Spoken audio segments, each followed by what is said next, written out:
Algumas pessoas nos visitam. Eu não conheço todo mundo, eu não conheço nem direito a igreja, mas eu posso dizer que algumas pessoas nos visitam. E eu gostaria de dar as boas-vindas. A família do pastor Isaías, a irmã do pastor Isaías, a Irene, né? E o esposo são membros da IPI do Cruzeiro, lá em Brasília. Estão nos visitando. Deus abençoe, obrigado pela presença. Os irmãos já sabem, já conhecem o missionário Isaías e a esposa. Já mudaram? Já se estabeleceram? Fiquem de pé, venham aqui à frente, porque a igreja, eles vão trabalhar conosco este ano. O missionário Isaías, a sua esposa, venham aqui à frente. O pessoal te vê, você já foi apresentado, mas não custa. Teve gente que não viu vocês ainda. Então esse casal vai estar trabalhando conosco este ano, né? O missionário Isaías trabalhou, vem aqui, vem cá. Deus abençoe. Amém. Deus abençoe. Amém, Senhor também. Esse casal está vindo para trabalhar conosco, nos ajudar. Estão vindo do Presbitério de Maringá trabalhar na IPI Jeová Rafá, que é a segunda IPI de Maringá. Então estão iniciando o seu ministério entre nós, os irmãos vão vê-los. E quando vê-los, você não pergunte se é visitante, que agora fazem parte desta comunidade, né? Então Deus abençoe, sejam bem-vindos mais uma vez. Eu creio que já deram as boas-vindas, mas de novo, Deus abençoe. Pode sentar. Obrigado.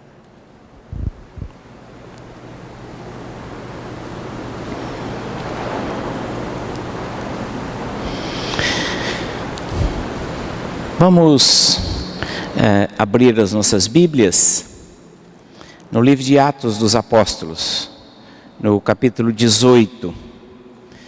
E hoje nós queríamos, por se tratar do primeiro domingo do ano, é muito importante começar bem, né? Eu vi uma frase, achei interessante. O importante não é começar com o pé direito, é começar de joelhos, né? E a gente começar com propósitos vindo de Deus. E uma palavra que veio ao meu coração quando eu estava preparando e pensando na mensagem para os irmãos nessa semana, foi falar sobre encorajamento. A necessidade que todos nós temos sobre encorajamento para que possamos ter vitória sobre o medo. Então abra sua Bíblia, lá em Atos dos Apóstolos, capítulo 18. Capítulo 18. A partir do versículo 5 até versículo 11. Amém? Quando Silas e Timóteo desceram da Macedônia, Paulo se entregou totalmente à palavra, testemunhando aos judeus que o Cristo é Jesus.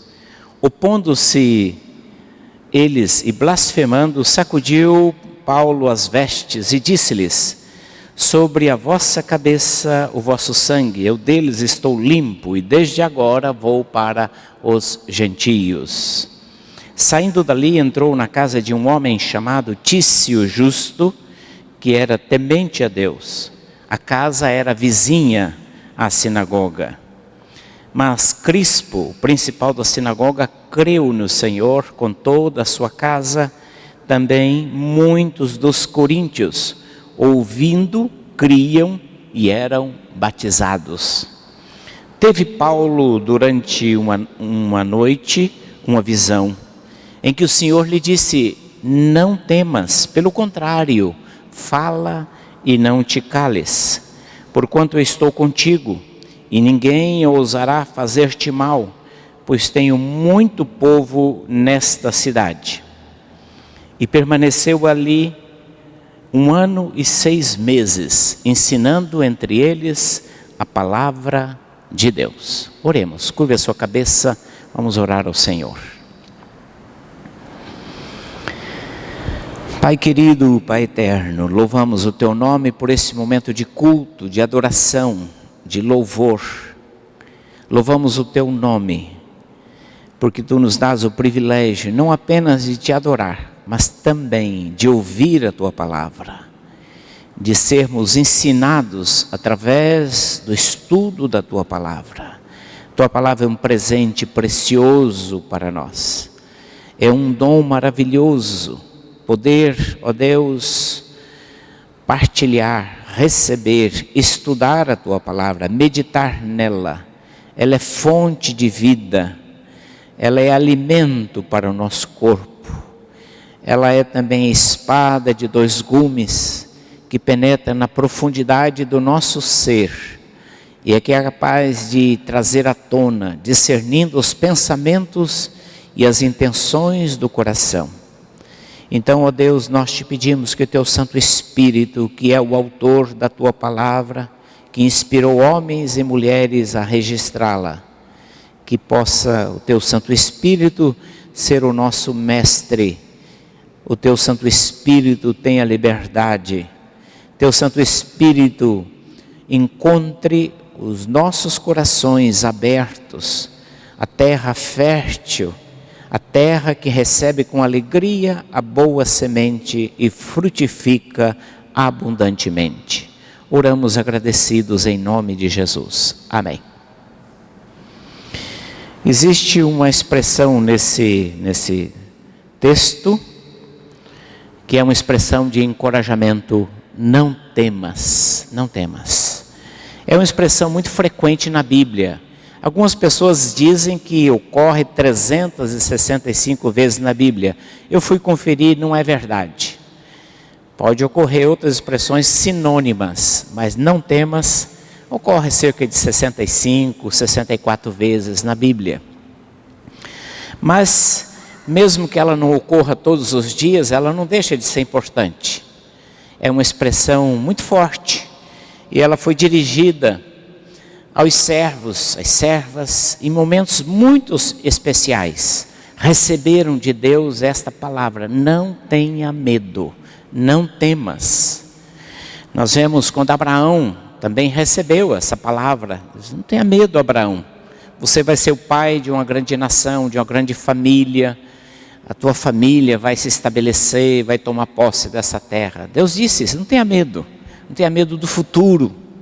Deus disse para Moisés: não tenha medo, não temas, porque esse povo vai conquistar a terra, ele vai chegar na terra que eu prometi a Abraão, aos seus pais. O Senhor disse isso também para Josué, naquele momento crucial, o início da jornada, a entrada da terra prometida, quando Moisés encerrou a sua missão e estava passando o bastão para Josué. Veio uma palavra de Deus a Josué: não temas, não te espantes, né? Eu estou contigo, eu vou com você, então não tenha medo, porque eu estarei com você. Esta mesma palavra também veio a Eliseu. Aliás, Eliseu foi o instrumento desta palavra, porque a cidade de Samaria estava cercada e as pessoas estavam aterrorizadas pelo poderio do exército assírio. E Deus usou Eliseu para dizer: não temas, porque mais são os que estão conosco do que estão com eles.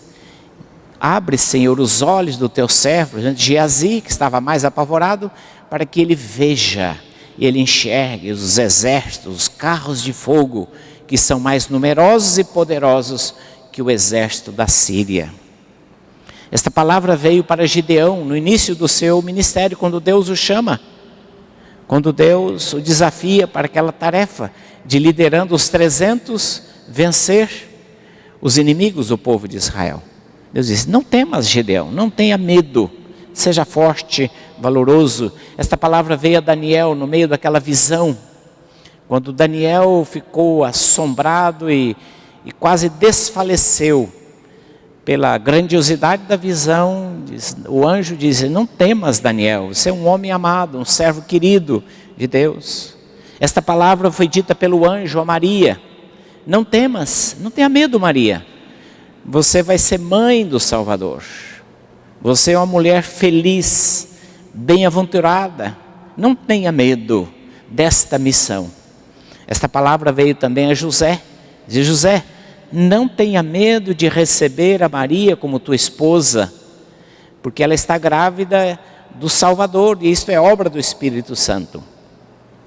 E esta palavra veio ao apóstolo Paulo: Interessante que esta palavra veio ao grande apóstolo Paulo, um homem destemido, conhecido pela sua coragem, conhecido pela sua intrepidez, conhecido pela sua ousadia, um homem muito bem preparado intelectualmente, religiosamente, mas ele em determinados momentos, ele ouviu essa expressão de Deus, não tenha medo. O texto que nós lemos, ele estava em Corinto, enfrentando oposição, dificuldades, perseguições, uma situação adversa, e esta palavra do Senhor, no texto que nós lemos à noite, ele teve uma visão, e o Senhor mesmo lhe disse, não tenha medo, Paulo, não tenha medo, fala, não te cales, eu estou com você, por isso que você não deve ter medo,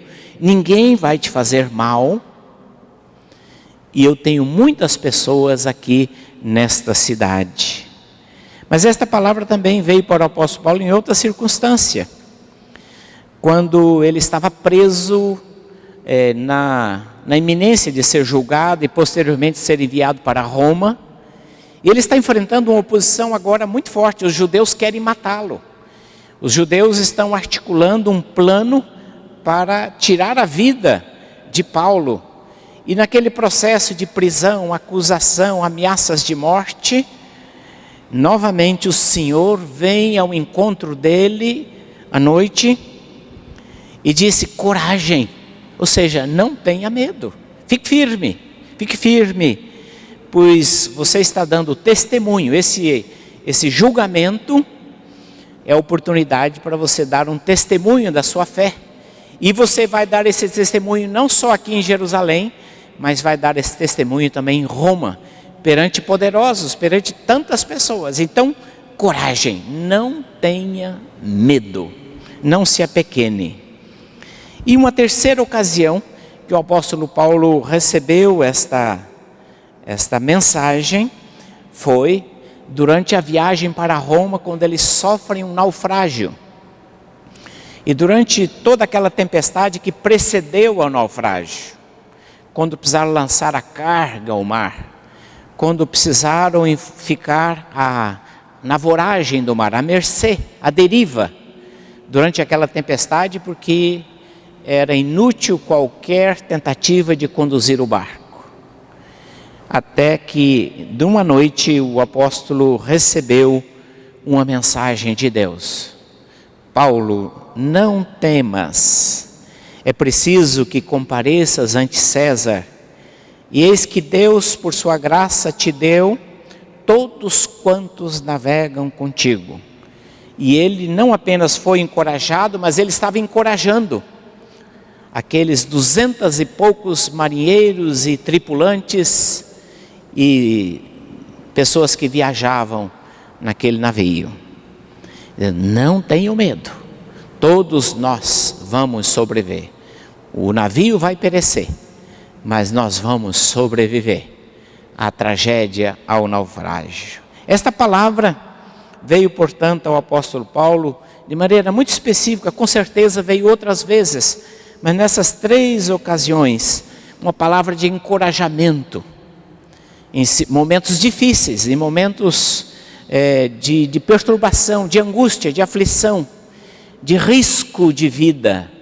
Esta palavra veio, não tenha medo, não temas, fique firme, seja corajoso, porque eu estou com vocês.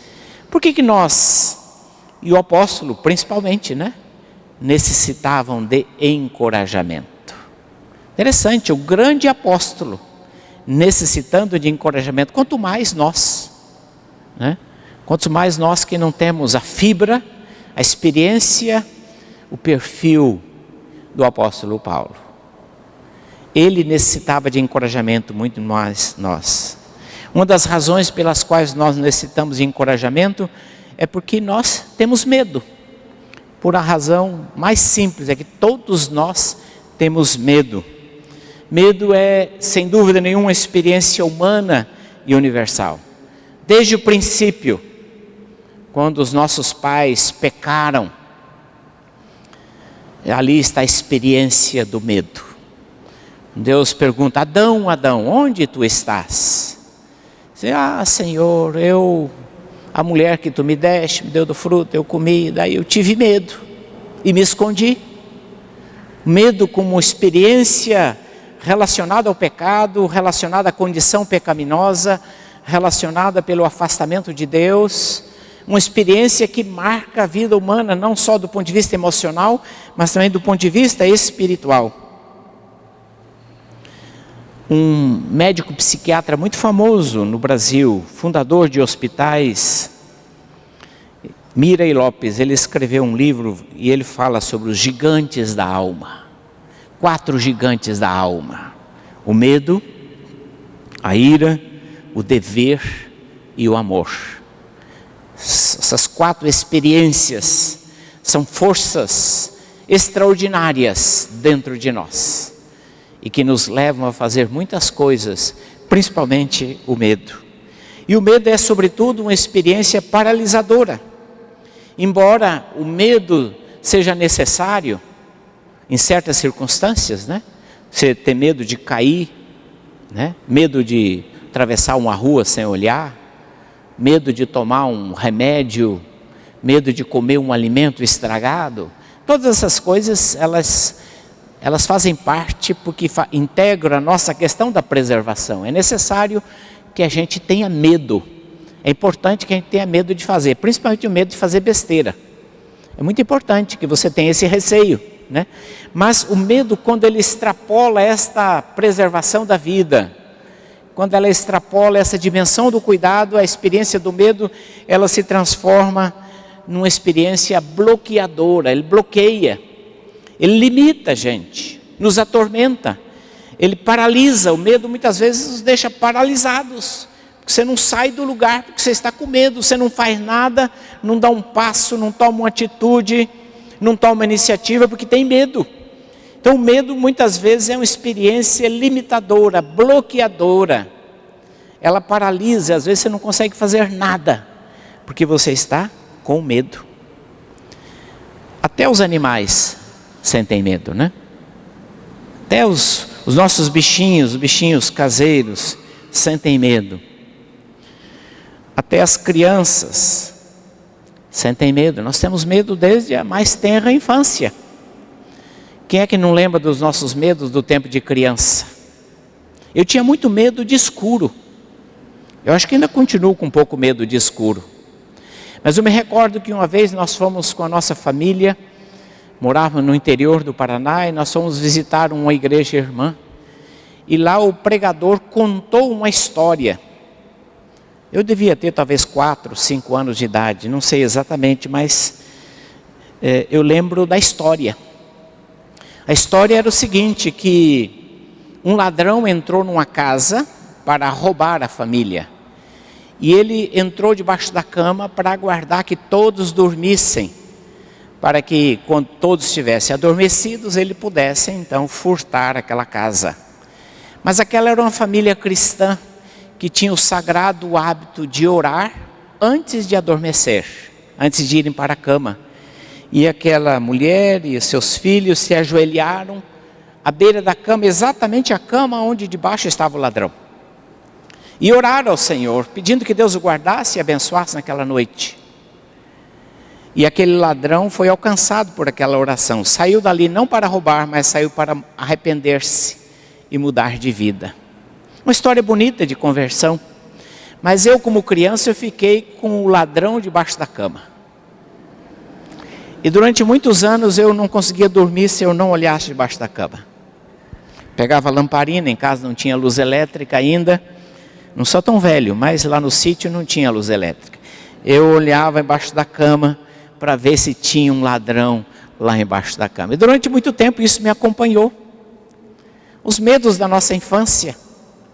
Os medos que povoam a nossa memória de histórias da infância que a gente vai guardando.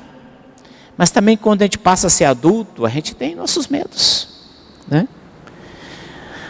Há uma fase da vida da gente que a gente se sente um pouco onipotente. É a adolescência, a juventude, não tem perigo. Pai fala para filho, olha, cuidado. Não, pai, não se preocupe. Não, mãe, não se preocupe, eu me garanto. É uma fase de onipotência, a gente não sente medo. Mas os medos são diferentes. Eles acabam nos acompanhando na adolescência também. É um outro tipo de medo. Na juventude é outro tipo de medo. Chega a fase adulta, são outros medos que o adulto enfrenta.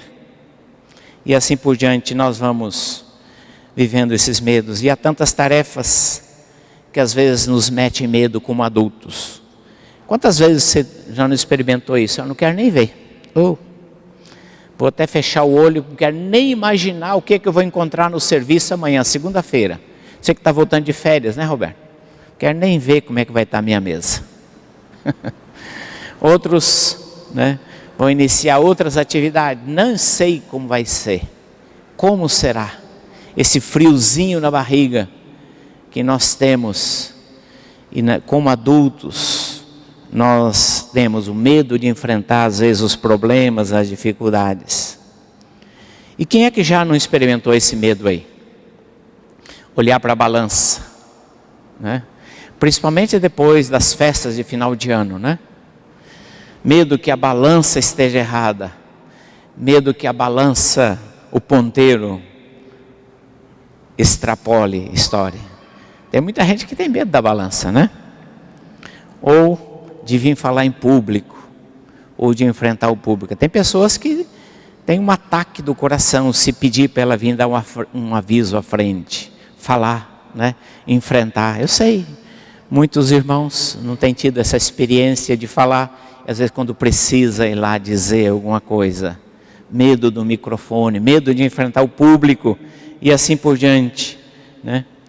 Por isso que nós precisamos ser honestos e confessar: eu tenho medo. Nós temos medos. Alguns têm mais, outros têm menos. Alguns têm medo de barata, outros têm medo de outras coisas maiores e mais ameaçadoras. Mas todos nós temos medo. Mas nós não queremos falar nesta noite só sobre medo, nós precisamos falar sobre encorajamento. Eu estou falando sobre medo porque é muito importante o encorajamento. O apóstolo Paulo, numa circunstância que poderia ser de medo, e com certeza foi, porque se não fosse necessário, Deus não teria falado com Paulo daquela maneira. Se não fosse necessário, Deus não teria dito nada. A necessidade de Paulo naquele momento era de encorajamento. É o que ele necessitava. Era o seu momento de fragilidade espiritual e emocional. Por isso que Deus veio ao seu encontro suprindo uma necessidade, dizendo para Paulo: Paulo, eu tenho um propósito para esta cidade. Dizendo para ele: eu tenho um propósito para você nesta cidade. Deus estava dizendo para Paulo: você faz parte desse plano.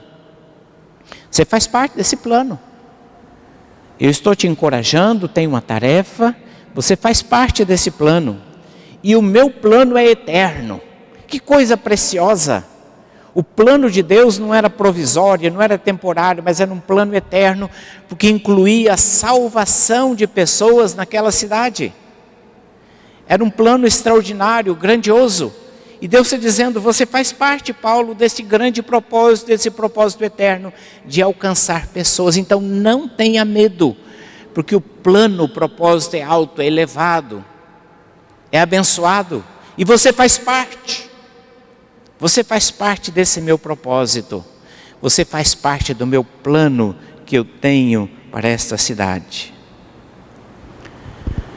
Por isso que quando nós vemos o apóstolo Paulo nas 3 circunstâncias recebendo esse encorajamento, nós precisamos entender a importância do encorajamento também uns aos outros, de sermos instrumentos de Deus para encorajar também uns aos outros.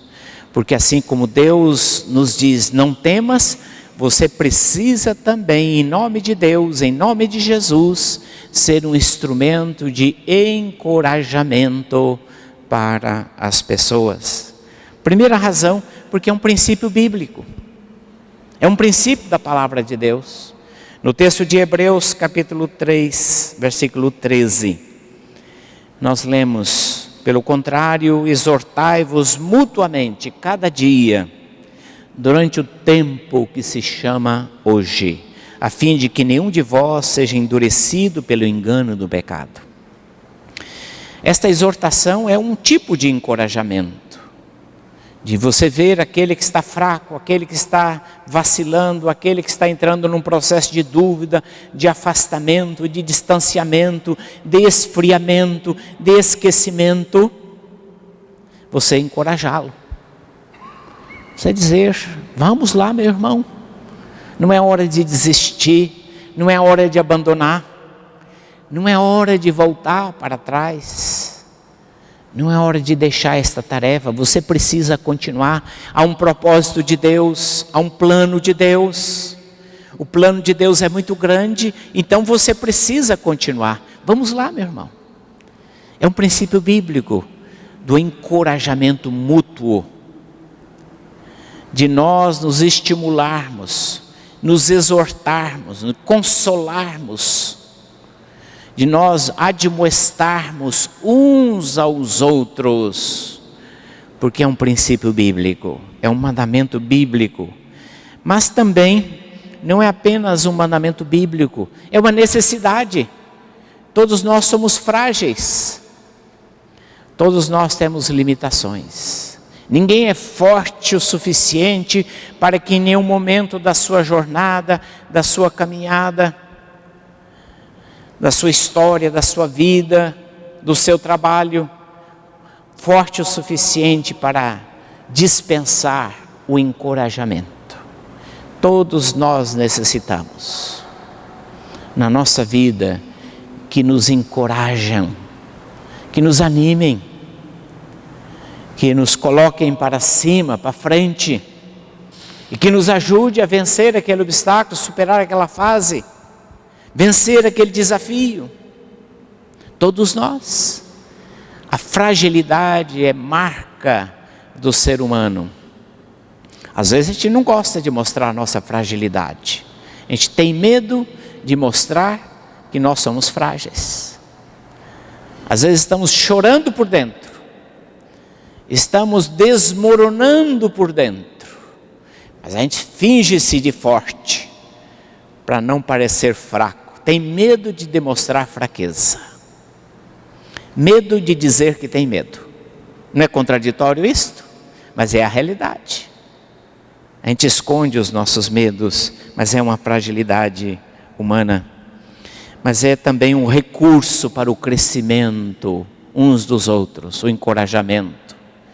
Quando você encoraja, quando você anima, quando você estimula, quando você apoia, quando você diz: siga em frente, meu irmão, minha irmã, siga em frente, que eu estou orando por você. Isto é um recurso para o crescimento pessoal e da comunidade. E é um benefício a comunhão.